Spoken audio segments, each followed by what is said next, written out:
ছেলেদের একটা common dialogue, বিয়ে করে নাকি তাদের জীবন অশান্তিতে ভরে গেছে। আচ্ছা আমি বলি, কিভাবে অশান্তিতে ভরে গেল তাদের জীবন? সকালবেলা ঘুম থেকে উঠেই তারা নাস্তা রেডি পায়, দুপুরবেলা কি খাবে না খাবে সেটাও বাসা থেকে বউ যত্ন করে বেঁধে দেয়। তারপর সন্ধ্যার সময় যখন আপনারা কাজ শেষ করে বাড়িতে আসবেন, আপনারা যখন ফোন করে বলেন যে আমি আসতেছি, তখন আপনাদের জন্য আমরা ঘর বাড়ি সুন্দর করে পরিপাটি করে গুছিয়ে রাখি। কেন? মহারাজা আসবে।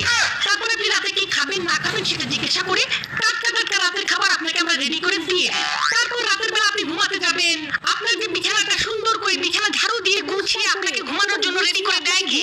দেয় এই বউরাই দেয় আপনাদেরকে। জীবন অশান্তিতে ভরে যায় না? তার জীবন অশান্তিতে ভরে যায়। তারপর কিছুদিন যেতে না যেতেই বিয়ের পেটে একটা বাচ্চা আসবে। এই বাচ্চাটা নিয়ে আমার কত কষ্ট হয়